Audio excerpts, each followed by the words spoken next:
Hello everyone. How many of you kids like listening to stories? My children love it, and I see across the globe all children like listening to stories. And for me, it is like stories which I have heard it when I was small. Those stories which I narrate to my children, it comes from heart rather than whatever the present stories available in the market. So two stories which I always relate, and I'm very comfortable telling those stories are one is Thirsty Crow and The Hare and the Tortoise. So while narrating these stories, I use different techniques.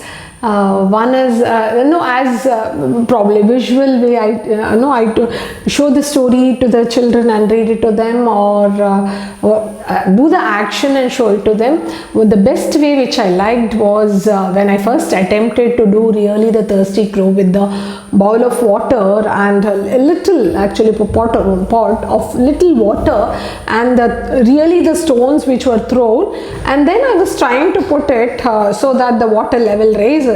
I would see when the water was very less, it took really good lot of time, but still it didn't raise to the extent where my son could understand really the water came up. So I had to really fill so that's where the practical way of telling the stories, really half fill, and then I did. And related to story, I could do the drawing and coloring activity, give a crow drawn, whichever character the child likes and whichever scene they like, draw and then color, ask the child to color it. And so that is, I really like in storytelling, not just the part of narration and various ways in which we can narrate the story, and children, the creativity, imagination, all those which increases when we are doing this.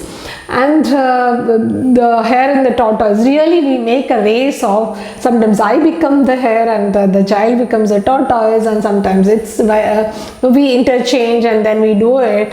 So it is fun actually when these stories we enact it and do it.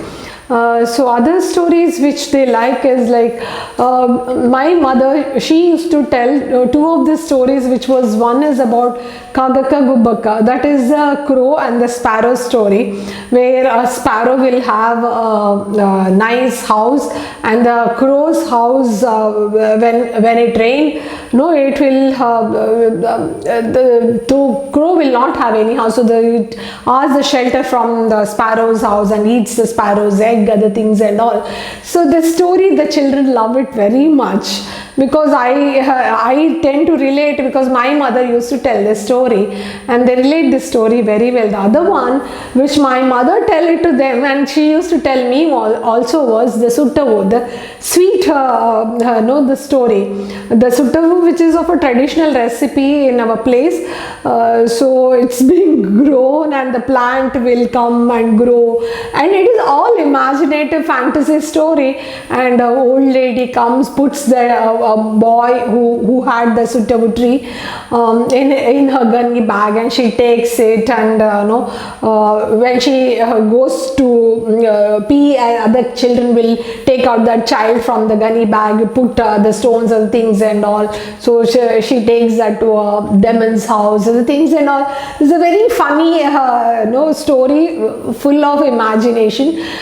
So that story, even I don't know how many times my children have listened it from my mom. So that is one of the story which they like it very much, traditional story. Other one is about which they like is about Goldilocks and the Three Bears. Even I used to like when I was small. So again, my younger one really relate that to very much, because the elder one is really 15 and the younger one is 9, right? So 6 years of gap is there. So his things are all small ones. So he relates to the Goldilocks and Three Bears very much. All small pot or small chair or small cot, everything. So he has listened this story many a time from us. Apart from this, the book which we used to read, in that my elder one used to like a Mickey Mouse story, wherein where is baby Mickey's red ball. So the red ball, wherever the colors, it is basically introduction of the color with the so hiding where is it under the cot, is it under the top. So it is a lot of places, around 3 or 5 6 pages, and finally baby Mickey finds his red ball. So many a times, I think till the book was torn, I think that many times we have read that story to the child.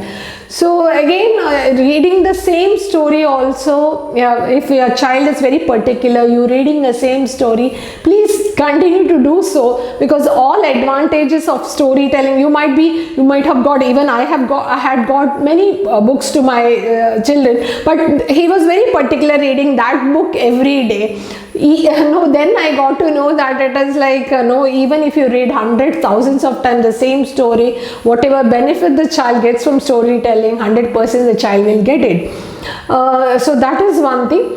And one story which my children enjoy. Other one is about the series of stories of Pepper. Pepper likes to watch too much TV, or goes to dentist, or first day of the school, or Pepper learns to share, Pepper brushing his teeth. Lot of stories related with Pepper. Again, those are Pepper series, because this is like lot of values and morals in it, and very simple way they have presented, because more of picture, only 1 or 2 words or sentence in those series. Then there were many series which had come along with those Pepper series.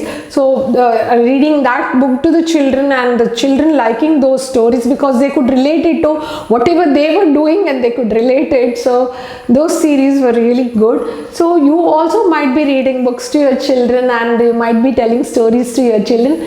Share it with us, which are the stories your children like, and the various ways in which you narrate stories to your children, because at this point of time, when you are engaging the child, not just narrating the story, creatively doing it, and creatively art and craft related to that, or when you're doing all these things, you can record it and play it back to the child also, because this is your own story and your own way of doing the things. Have a nice time reading story and narrating story to your child.